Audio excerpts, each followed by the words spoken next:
Change. One word that can excite some of us and others bring a feeling of doubt and frustration. Hunters, anglers, hikers, and in general, those that love to be in the outdoors, we know for sure there's one thing about change, and that is it indeed will happen.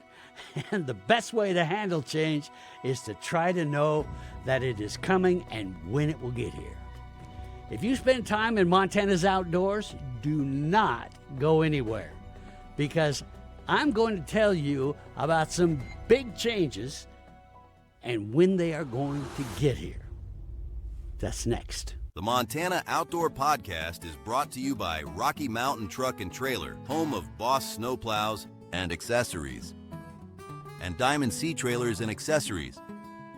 Go to rmtte.com and see everything they have waiting for you online, or just come by 5680 Expressway in Missoula, and by Superior Hardwoods of Montana, delivering the highest quality lumber, paneling, flooring, and reclaimed wood products anywhere in North America. Let them guide you through the woods at their showroom in Missoula on Highway 93 South or at superior-hardwoods.com. I want to give a big shout out to our active military all around the world, and thank you for all you're doing out there.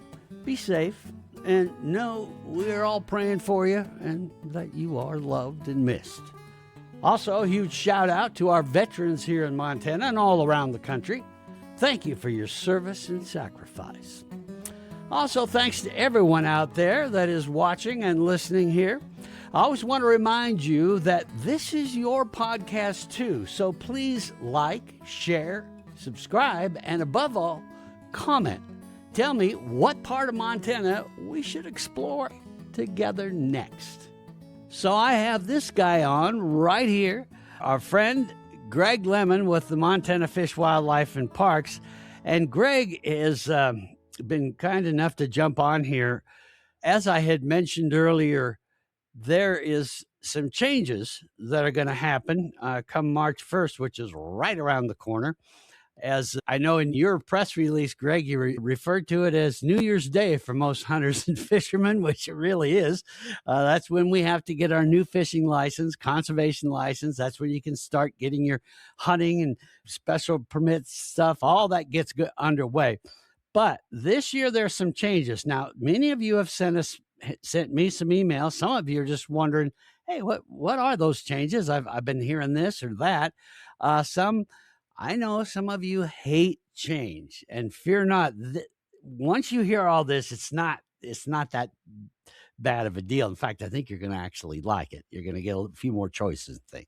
So, Greg, before we get started, just tell us a bit about yourself, what you do at FWP, and that, just for all of our new viewers here. Yeah, thanks, Dale. Greg Lemon here, and I'm the head of the Communication and Education Division for Fish, Wildlife, and Parks. We have been really busy the last few months getting ready for the licensure and making sure that our regulations are accurate and out the door, and we'll be ready to pick up starting March 1st. They're online right now, that all our new signs are up and that our licensed ambassadors have what they need. So we've been working really hard the last, like I said, few months to get ready for March 1st. Yeah. And speaking of licensed ambassadors, maybe we start there, because that's one of the bigger changes here. Many of you out there have said, I just don't like doing the online thing and that, which I get. Half the time I got to get my grandson in here to figure out how to work my computer. Tell us what a licensed ambassador is, and what are the main changes as far as where we can go to get our license instead of doing it online ourselves.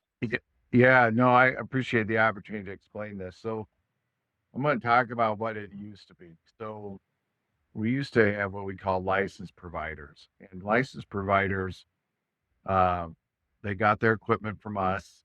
So it was equipment that we gave to them that had a special sort of portal into our licensing system. And it was specialized equipment. Our licensing system, we've been working on changing to a new system for a long time, last few years. Um, and that old system had that old equipment, and that old equipment we couldn't replace. And so, as you know, new stores opened up, new sporting goods stores opened up around the state, Shields and Murdoch got into sporting goods. We couldn't get those new stores onto the as a license provider because we didn't couldn't get them the equipment. And so it was clear we were getting to a point where we were just going to have to make a change to a new system. So that's what this year is that change. And so a licensed ambassador is, essentially what a licensed provider was, but the difference is rather than having a separate system a separate avenue into our licensing system like licensed providers had in the past, licensed ambassadors, you go through the online licensing system that you and I can use at home. The difference is that you can go to a store. You have, most of our licensed ambassadors have people there to help or talk through, whatever the application or purchasing process is, but it's all through the same online licensing system that anybody can use. And so that way they didn't need specialized equipment to be a licensed ambassador. They just needed to be able to provide a computer or a tablet and a printer if they wanted to offer printing. But that way they could work with their customers that came into the store to get them their licenses. There's a couple of benefits with this system. One benefit is that now, where in the past with license providers, you could only apply for permits and licenses at FWP offices or online. Now you can go through that application process at any license ambassador. And then another benefit is I think once we get going, there's going to be more places and more opportunities to interact with people in the licensing buying process if that's what you want. Hmm. And so right now we're fewer licensed ambassadors than we had licensed providers, but I think that's going to continue to evolve and continue to change. And I think what we'll see in the future is we'll see licensed ambassadors that that that really look at it as an opportunity to bring people into their stores, into their places of business that they might not otherwise had the opportunity to bring those folks in. Yeah, that's one of the areas I really like about this is especially when we get into some of the smaller towns and that where there's that one place in town that's kind of the jack of all trades. They sell everything from plumbing stuff to sporting goods to even a cheeseburger, and they've never really thought about, well, I guess I could sell licenses, or they inquired later in ongoing and they couldn't get it because the equipment's so outdated. Well, now they can have that. So I agree with you. I think some of the little bait shops to, even some of the bigger stores will be able to have this. So I agree with you. I think as time goes along here, we're going to see a lot more places that you're going to be able to get that. I even envision, sometimes that favorite place that you buy the parts for your boat and everything else. Heck, why wouldn't they have it too? Sure. Yeah, and what we've been doing to help facilitate that is we have what we call licensed ambassador kits for businesses. So if businesses want to sign up, they can pick a level. So then we'll send them, the window decals so people will know. We'll send them counter mats, floor mats, and then set them up with regulations. And so, and then we'll put them on a map on our website so people can locate the licensed ambassadors in their area. They'll be included on that map. That's all out of our pocket. So we're really trying to make this transition for businesses really smooth so that people that want or that might be interested and want to give it a shot, we'll set them up with a lot of the stuff that they're going to need. That's great. So they'll even get a little bit of marketing stuff as well. Absolutely. Now explain a little bit more as far as the ability now to get into your special drawings and permits to be able to do that on site at a licensing ambassador?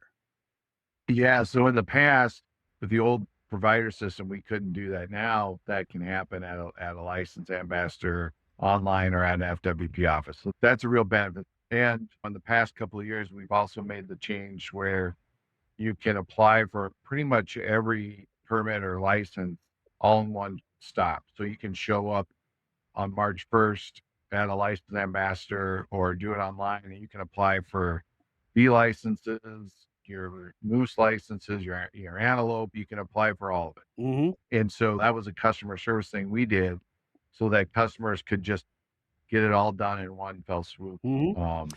And now they can do that at a licensed ambassador as well. So maybe let's kind of run through some of those changes per some of those permits. We'll start with deer. So what are the main permits in getting those special permits and things for deer, whether it be at an ambassador or and if there are any changes that those of us that have been doing it online ourselves at home, is there any changes there?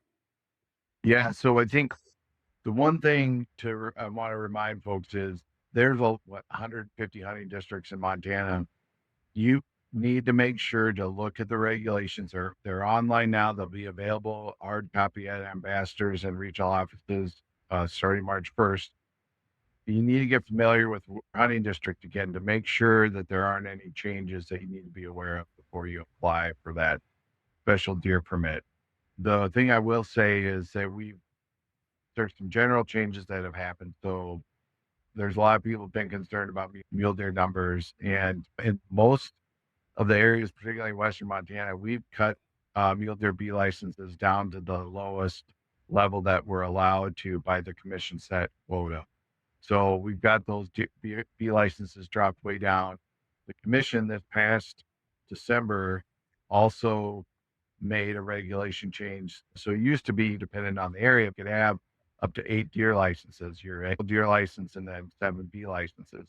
Now you can have 3. So your general deer license and 2 bee licenses. So we've limited that for residents from 8 to 3. That came from the commission. 2 sessions ago, the legislature limited the number of deer bee licenses a non-resident could hold to 1 or 2 if you had the combo permit.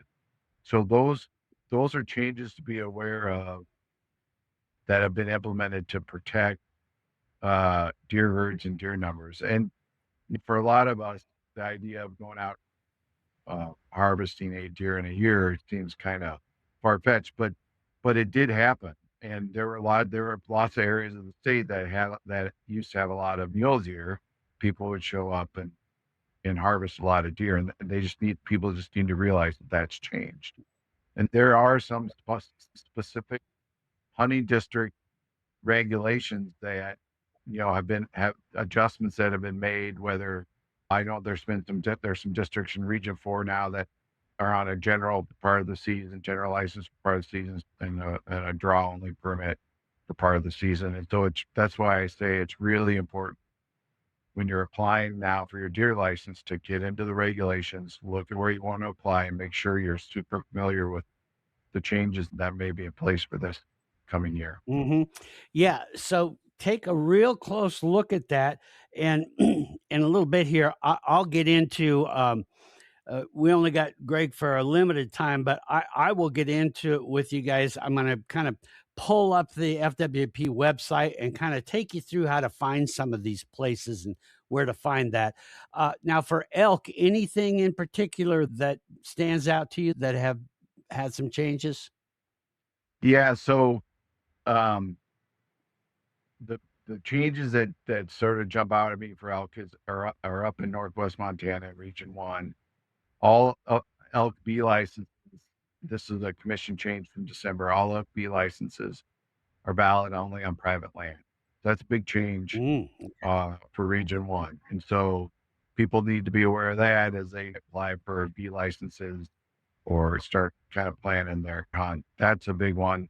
There were some changes to some of the 700 districts south of interstate there in Region 7.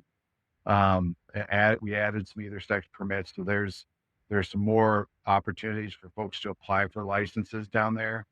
Get yourself familiar with those hunting districts, and also some of those districts have a lot of private property, and so if you're not familiar with the landowners in the area and you don't have access, that's a consideration Hmm. if you're going to apply for districts. Yeah, and this would be a good time to, I would assume, to get out now and start to get to know some of those landowners and that, rather than put it off till next fall. Is start developing those relationships. Yeah, Dale, you and I've talked about this lots of times that it's never too early to start building relationships with landowners and talking to them and you know the worst strategy is to show up at 4:30 in the morning on opening day and introduce yourself at that point. Hmm. That's generally not a recipe for success. Right. How about black bear? Are you seeing any changes should watch out for there? Yeah, so we've got a special permit now. The commission authorized special permit in Region 5 for a couple of districts. So that's a draw only permit. And then because we now have a permit, you can start accruing black bear bonus points. Permits in 2 bear management units in FWP for Region 5, South Right. Central Montana, and the deadline to apply those permits is April 1. That's right. Yeah. So So you need to get those applications in this March with all your other, mhm. deer and elk applications. I've got a question for you. When you walk into any room in your home, do your walls tell a story? Well, at Superior Hardwoods of Montana, they specialize in wall paneling that brings warmth, texture, and authenticity that can tell a story about what that room means to you. Your wall paneling from Superior Hardwoods can even tell a story about the history of where you live or share a special memory of where that wood came from. Yeah, in their own way, your walls will let it be known what is special to you.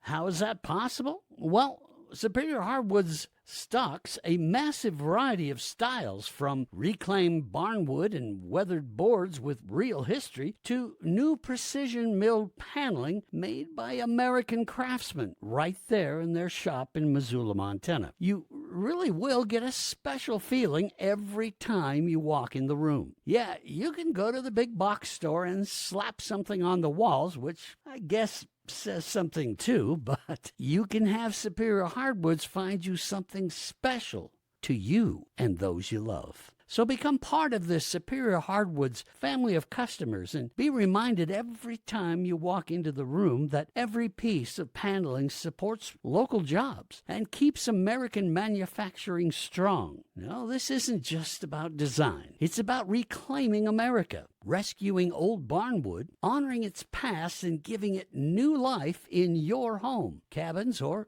businesses. Every piece of paneling shows off its quality, character, and craftsmanship that lasts. So whether you're building new or remodeling, let Superior Hardwoods guide you through the woods. You can visit them there in Missoula, Montana, in their showroom, or learn all about them from anywhere at superior-hardwoods.com. Yeah, right there online at superior-hardwoods.com. Superior Hardwoods of Montana, reclaiming America, one wall at a time. Go see them. Of course, antelope, very popular animal to chase around Montana.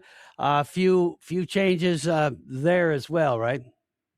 Yeah, there's that archery only antelope pool, the 900 Mm-hmm. tag. So the number of tags that's available through that was reduced.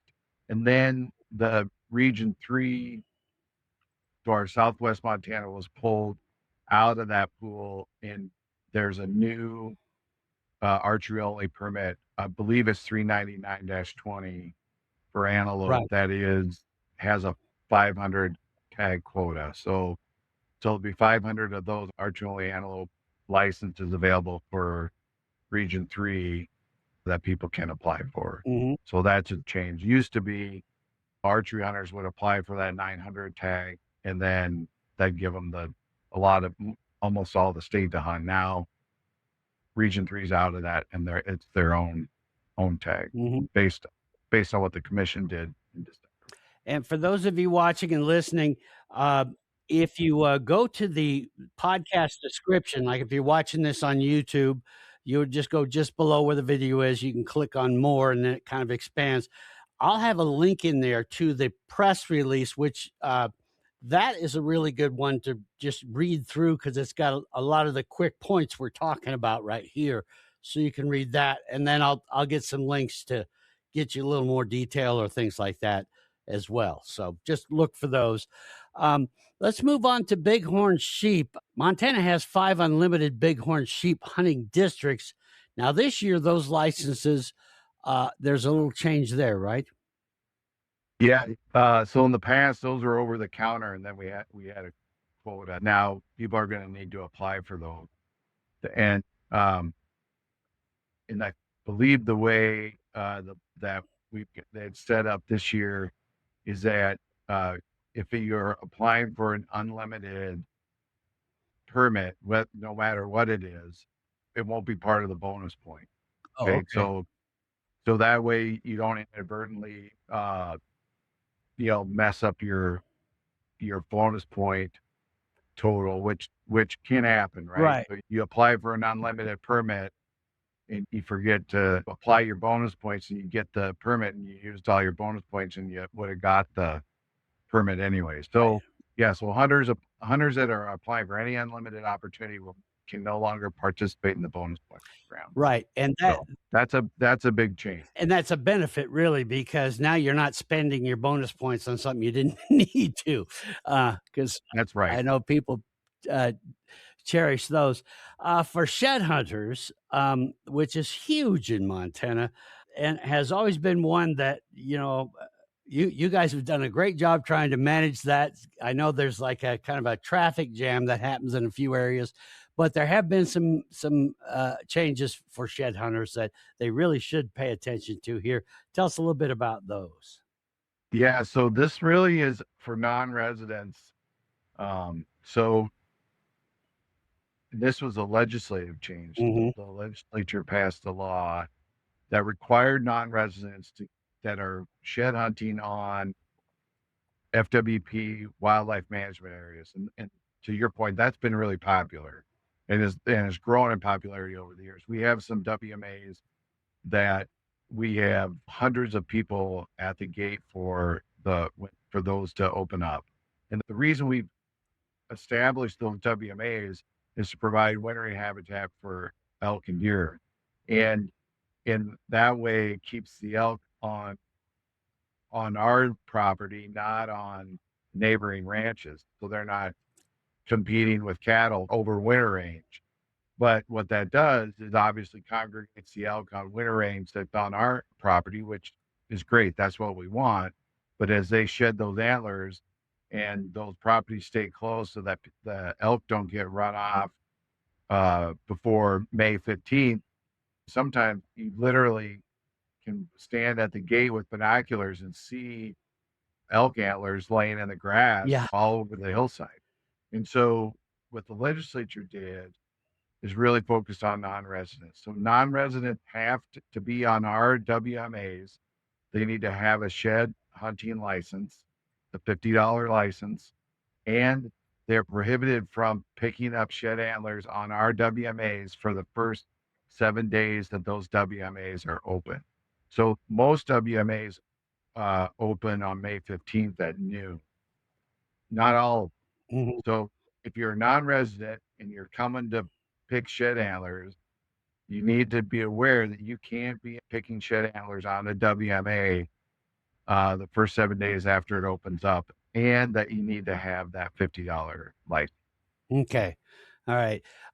Then we get into also some license and application fees. Well, we got a little more time. You got some time to go through those real quick, Greg, or Sure. Okay. The residents need to be aware that the migratory bird licenses a bump up to $10, upland birds up to $10. Both of the sportsman packages have increased a little bit. So the sportsman without bear is $64.50. Sportsman's with bear is $79.50. And then there's been a bunch of non-resident stuff that's increased. The base hunting for non-residents has gone up to $50. Um, the other one I want to talk about, so upland bird for non-resident, that's gone. That's increased up to 127. The 3 days gone to 60. But the main thing with upland bird I want to talk about is for non-residents. Non-residents are, and this was a legislative change, they're prohibited from hunting on public land or land that's under an access program by us for the first 10 days of any upland bird season. So, we've got the partridge and prairie grouse season starts September 1st. So the first 10 days of that season, non-resident upland hunters can't hunt on public or private land that's in an access program. And then pheasant season starting October, the same deal there. And it's the same with mountain grouse. So mountain grouse starts September 1st too. So it's really important for non-residents, and we've been getting a lot more non-residents coming to Montana for upland season. We've just, I mean, it's believe it or not, it's kind of a secret. I mean, it's kind of undersold in Montana. Uh-huh. Like we have some unbelievable upland hunting opportunities in the state, particularly in eastern Montana. And so non-residents really need to be aware of that. That first 10 days is for residents. Yeah, and that's a pretty popular change with residents here, and in my opinion, a very fair one too. Gives the residents a little time to have the area to themselves, as I understand it, right? Yeah, and I think that's what that was the impetus with the legislature for this, and that seemed to be what they heard too. So Okay. Anything else to go over before I let you go? Because I know you've got meetings on this and many other things there at the FWP. And then what I'll do is take it from here after you head out, and I'll give all of you watching just give you a few tips on how to find this press release, as well as I'll show you on the FWP site just a few ways, little tricks of the trade here to get to where you want to go quickly if you want to do some of this licensing yourself. yeah, great. The only thing I would add, Dale, we've talked about it before, is um, the partnership between private landowners and hunters is really important. Montana has a lot of private land, and that private land provides really important habitat and really important hunting opportunities. We have the block management program. It's nearly 7 million acres. We got lots of other programs that we work with private landowners on. But what I wanted to let people know is we've extended the deadline to participate in our Thank a Landowner portal. Oh, great. To March 15th. And so last year you had fun, were successful hunting on some private land, or even if you weren't successful, you just had a good time. Take the opportunity to drop by the Thank a Landowner portal and leave a little note of thanks and photo if you got it. And we're going to mail all of those that we received to the landowners to let them know just how how grateful hunters are for the opportunity to hunt their place. And so that Thank a Landowner portal is at fwp.mt.gov/it's up to us. And then it's right there. It's really easy to find, really easy to navigate. And geez, it means a lot for landowners to hear that gratitude from hunters. Yeah, this has got quite a bit of response from hunters out there who've liked the ability to do that. But I really think this is helping with that whole relationship too, as landowners now really start to see, wow, these people really like what I've done here. So, and Yeah. why not? I mean, it's their land, but they're sharing it. So I think it's a great thing. Yeah. Well, and without it, the bad seems to bubble up to the top, and even though the vast majority of hunters are ethical and responsible and care a lot about the ability to hunt on private land, there's the few that are out there that don't seem to get a lot of attention. And this is a way to this is a way to show the other side. Exactly. One last thing, though, I do want to mention is, when people see this and they go, well, geez, they changed all this. How come? Why didn't I have any say? You did. And I kind of get on my soapbox on this one a bit. Be sure and give that input, because that's where you get a say in these things, right?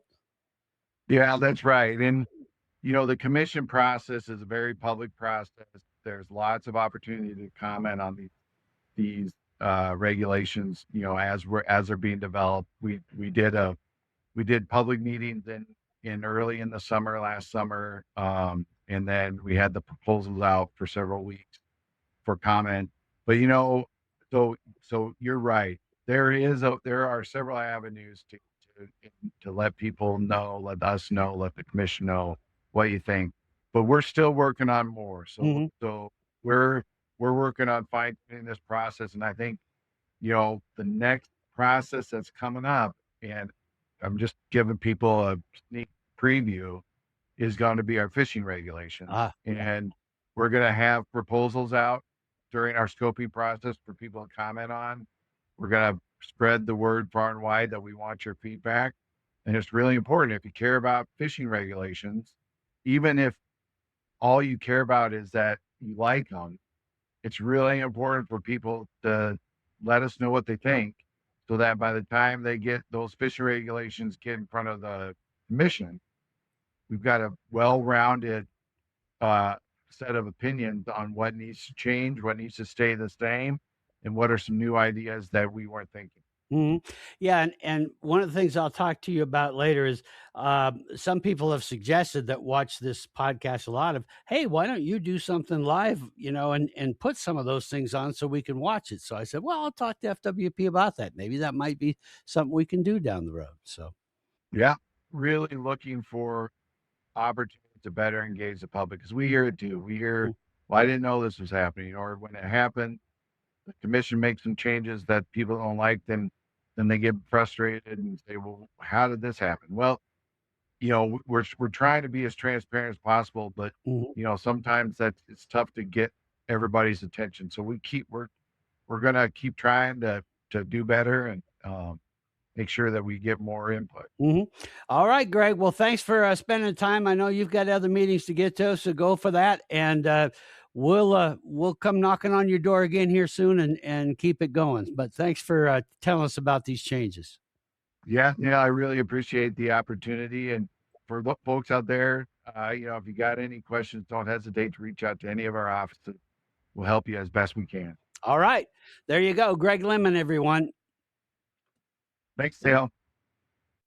Has this been a weird winter or what? One minute you're desperately needing to clear the driveway and work areas of snow, and then the next you're staring at all the stuff that needs to be done for spring, even though it's not supposed to be spring at all. Thank goodness there is Rocky Mountain Truck and Trailer. No matter if it is a traditional Montana winter with snow all over the place, or a winter that makes you think that maybe Mother Nature needs to get back on her meds. Stat. Rocky Mountain Truck and Trailer has what you need to get the job done. Is snow piling up all over or looking like it's about to?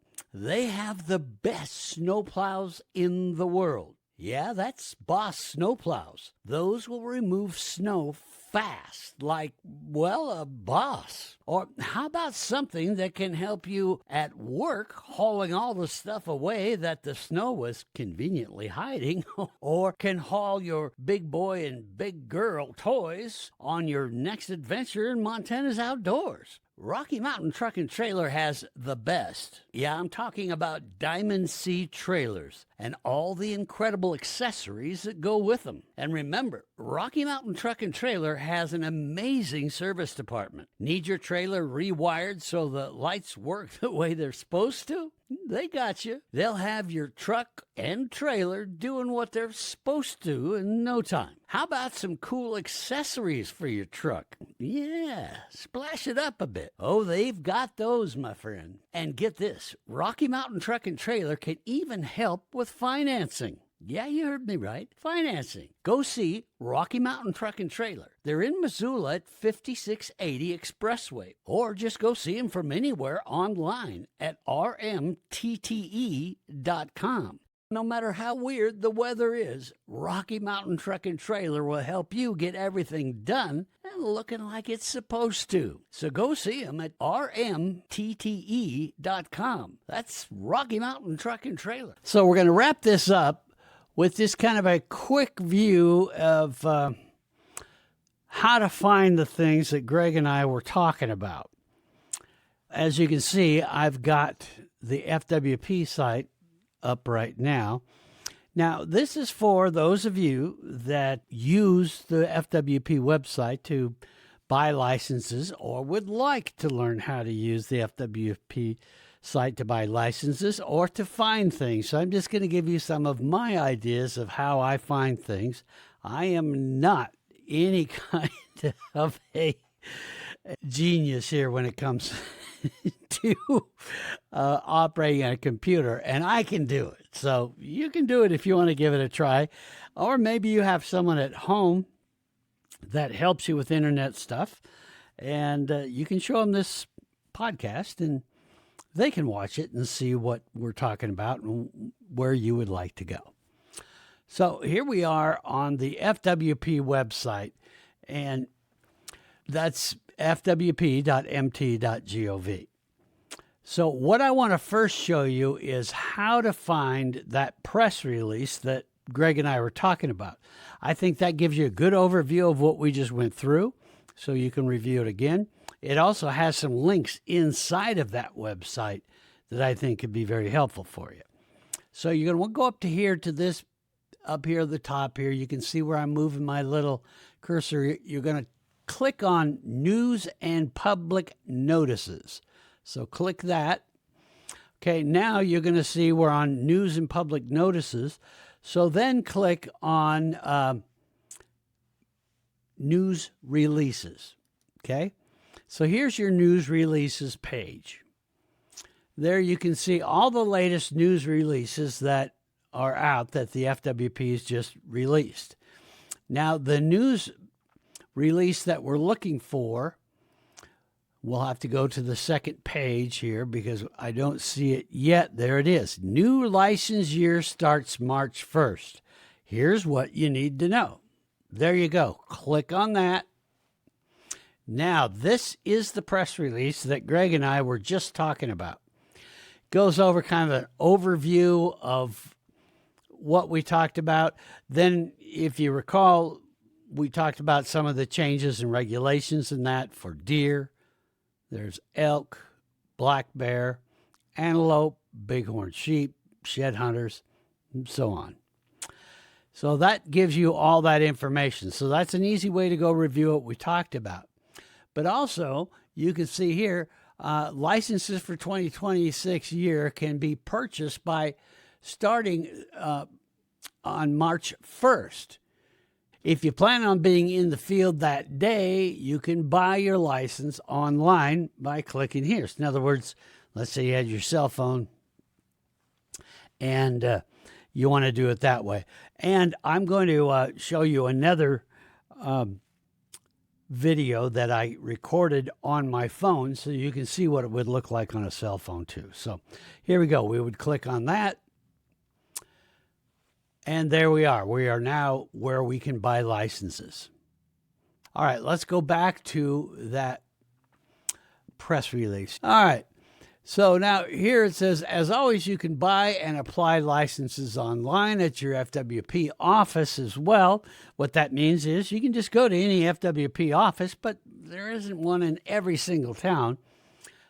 So that's why using this website's handy, or you can find an ambassador. Now, that would be like your local sporting goods store, somebody that is still going to sell you your licenses like they used to, except under the new system that Greg and I just talked about. So maybe you want to find out who is an ambassador near you. You could click this. It says, see the map here. That's to see if you want to find where those ambassadors are. So here's a handy little map. It's going to pull up here in a second. And there is the different towns and how many are in that town. You can zero in on more of them as you get bigger. And there you have it. Or maybe you just want to look them up by name. So there's all of them, that the name of the towns that have these ambassadors in them, from Absaroka, Anaconda, Augusta, Butte, and even some of them have the link to that store's website, if they have a website in that. And I'll show you that. One of our preferred sporting goods stores on MontanaOutdoor.com, we have our preferred sporting goods stores, and there's a list of them on MontanaOutdoor.com. Three Bears Alaska and Butte is one of them. So let's click and we can look right on their website. And there's their website, and you can go through there and look at all those. So those are easy ways to find ambassadors where you can get a license. Going back to the homepage, if you want to look up anything that has anything to do with hunting, just click on hunting. This little menu on the side gives you a lot of great places that you can find right there. Hunting licenses, hunt by species, regulations, and so on. Same with fish. So state parks, find a park, park activities, and on and on and on. So these are really good ways to be able to find what you're looking for. About FWP, I have found, is kind of a catch-all area. But like if you want to make comments, things like that, this is where you would go. So click on right up here, About FWP, scroll on down, and you're going to see public comment opportunities. You hear me whine about this all the time, but it's so important to make your voice heard and get your comments in. So when you hear that, hey, they're taking comments about new fishing regulations or whatever, go to there, click on the comments online. It's going to show you all the different things you can make comments on. And I'm telling you, I've heard this so many times, it's just flat not true. Oh, they don't read those comments. They don't know. Hooey, they do too. They read them all the time. I have witnessed it. I have seen it. They do. It makes a difference. A lot of you may not know, but the Fish and Wildlife Commission is the ones that make most of the major decisions. FWP kind of lobbies on your behalf to say, hey, here's what all the people that use us, our license, people that buy our licenses and all this is what they're saying. So if you make your comments, that just gives them all that ammunition to talk to those commissioners and say, this is what we're seeing. This is what people would like you to do. So it's a real good idea, and I hope you really do some of that. I hope that will give you some good ideas of how to use this website. There's a million different ways to use this website. Those are just a few of the ways I do that work really well on being able to find what I'm looking for. Another good example for education. Boy, do we run across this all the time. Got to get those kids into hunter and bow hunter and trapper education. Boom, right there. Find a class. Great way to be able to do that. So if you don't use the FWP website, you might give it a try. Even if you still don't want to buy your licenses that way, there's still a lot of good things that are going to help get you to where you need to go to get that information. So that's what I use. I don't work for the FWP. I'm not paid by them or any of that. It's just, I know I got to use this website a lot. So these are different easy ways to get around and find what you want to do. All right, so what we're going to do here, as I promised, I'm going to just show you what things look like on a cell phone. So kind of the same stuff we went over, but what it looks like on a cell phone, how to find stuff on it, because it does come off a little different than it typically does. So there's the FWP website on my phone. Got a little glare here, but anyway, you get the idea. I'm going to go ahead and turn this phone onto the screen so that Now you can see my phone, and I'll kind of go through the same things real quick and show you what it looks like on a cell phone, how to find the same stuff on a cell phone. So there's the cell phones. Okay, we are now on the FWP website. This is what it looks like on a cell phone. So you can see, same thing. We are going to scroll down.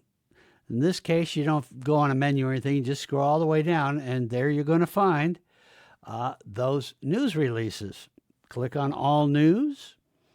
Scroll on down. We are going to click right there on News Releases.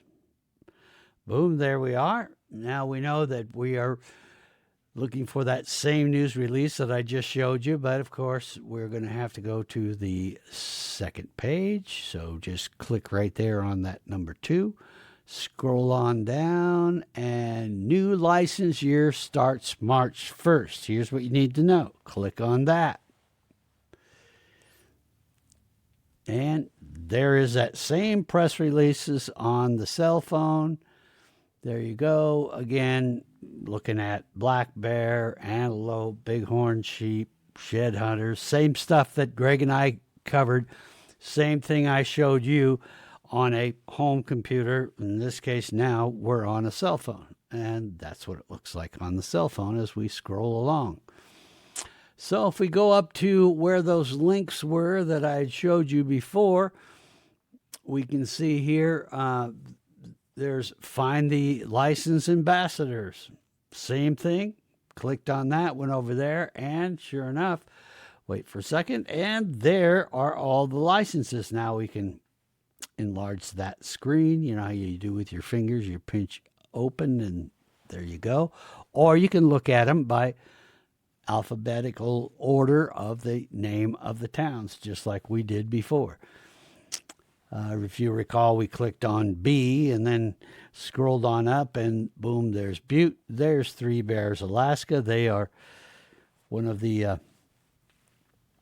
ambassadors there in Butte. Now, here's another thing that we can do. We clicked on Buy and Apply. You're going to click there. There's the same thing we saw on the website. Man, that's how you would buy licenses. And I won't go through the whole thing as far as how you go about buying licenses. That's a whole nother podcast, and we will do one on that as well. So anyway, that gives you a good idea of what that looks like on a cell phone. Pretty easy, pretty simple stuff.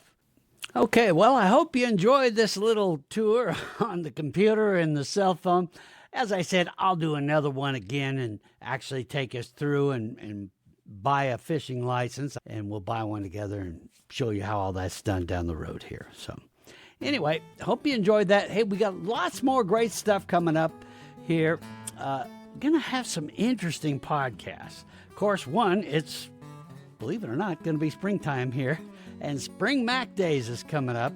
Another Mac Days tournament on Flathead Lake. We've done great podcasts about that. I'm gonna have more contestants on again and have some fun again, learn about Mac Days, getting some really good tips on how to make a big pile of money. That is one of the richest tournaments out there, one of the most unusual fishing tournaments you're ever going to get involved in, but for sure one of the funnest. So that'll be coming up here real soon. Also, this is going to be an interesting twist. But I'm not going to give away too much because it's kind of a surprise. But I'm going to have a true Montana legend on this show. He's a legend both in Montana and in Idaho. And we're going to get into the cattle business a bit. Talk about cattle and some bull sales coming up. But also just hear his very unique, fascinating Montana story. So do not miss that. I'll tell you a little bit more, but that's a sneak peek.